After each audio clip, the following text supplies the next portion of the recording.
தீபாவளி டைமில் ஃபேமஸான 2 விஷயம்.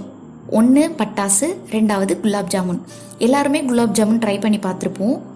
மாவோட கன்சிஸ்டன்சி, பர்ஃபெக்டாக பால் உருட்டுறது, ஆயிலில் ஃப்ரை பண்ணுறது, இந்த 3 விஷயத்துலேயும் கொஞ்சம் டெக்னிக் யூஸ் பண்ணி பக்குவமாக பண்ணால் சூப்பரான குலாப் ஜாமுன் செய்யலாம். அந்த டிப்ஸ் தான் நான் சொல்ல போகிறேன். நான் எடுத்திருக்கிறது Aachi gulab jamun mix. First pack open பண்ணிவிட்டு மெஷர் பண்ணிக்கோங்க. 2 கப் மாவு இருந்துச்சு. இந்த மாவை நம்ம பேபிஸை எப்படி ஹேண்டில் பண்ணுவோமோ அந்த மாதிரி ரொம்ப சாஃப்டாக கேர்ஃபுல்லாக ஹேண்டில் பண்ணணும். ஃபர்ஸ்ட் இந்த மாவை கட்டி இல்லாமல் எல்லாத்தையும் உடச்சி விட்டுக்கணும். ஸ்டெப் 2, இந்த மாவு அளவுக்கு 1/4 கப்பு தண்ணி, அதாவது 2 கப் மாவு இருந்துச்சு, 1/2 கப் தண்ணி. என்ன பண்ணக்கூடாதுன்னு ஃபர்ஸ்ட் சொல்லிடுறேன். டைட்டாக அழுத்தி மாவு பிசையக்கூடாது, மொத்தமாக தண்ணியை சேர்க்கக்கூடாது, அவ்வளோதான். மாவில் லைட்டாக தண்ணியை தெளித்து ஆட் பண்ணிக்கோங்க. தண்ணியையும் மாவையும் சாஃப்டாக ஜஸ்ட் மிக்ஸ் பண்ணிகிட்டே இருக்கணும். ஒரு ஸ்டேஜில் ஒரு ஃபுல் பால் கிடச்சிடும். இப்போ மாவு ரெடி ஆயிடுச்சு. பாருங்கள், இந்த மாதிரி லேயராக இருக்கணும். இதுக்கு ரெஸ்ட் கொடுத்துட வேண்டியதான். 5 minutes டவல் போட்டு மூடி வச்சிடுங்க.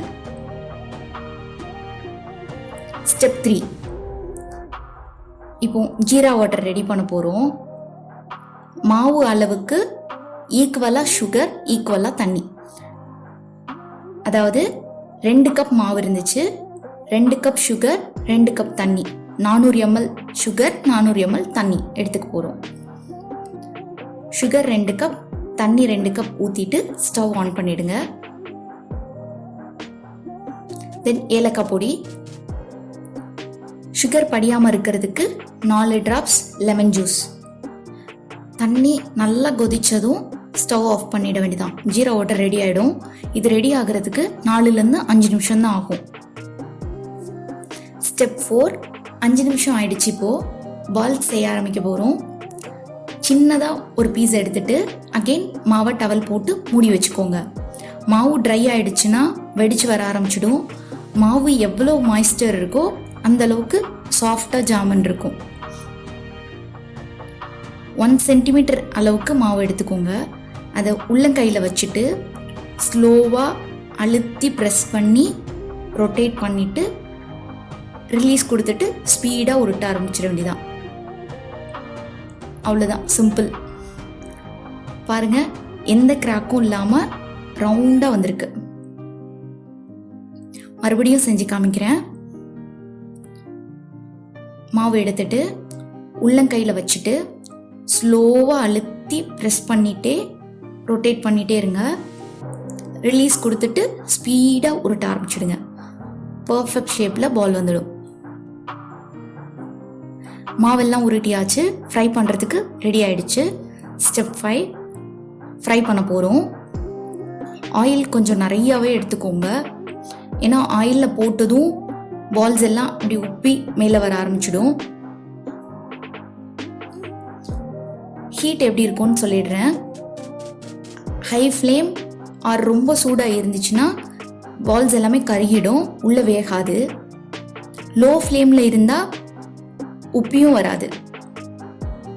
ஸோ ஆயில் மீடியம் ஹீட்டில் ஃபர்ஸ்ட் வச்சுக்கோங்க. ஆயிலில் ஒரு கையில் ரொட்டேட் பண்ணிட்டே அடுத்த கையில் பால்ஸ் எல்லாத்தையும் போட்டுகிட்டே இருக்கணும். கரண்டி பால்ஸ் மேலே படாத அளவுக்கு ரொட்டேட் பண்ணணும். அப்போ தான் ஈவனாக ஒரே கலரில் ஃபுல்லாக ஃப்ரை ஆகும்.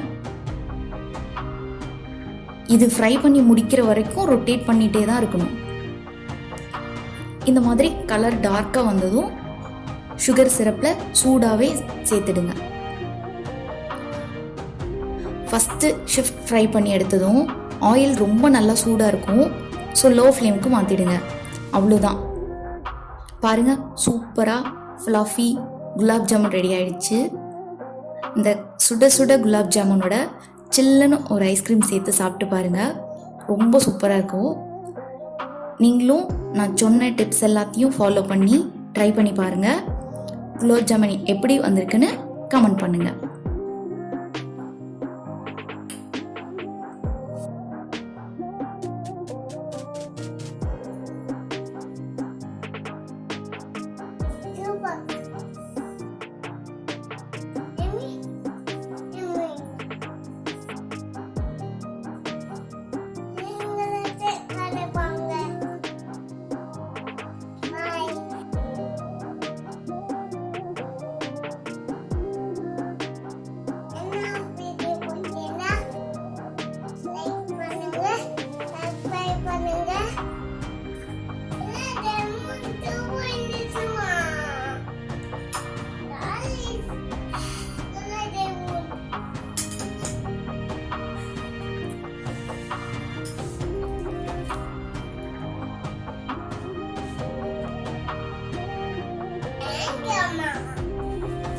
Welcome, baby.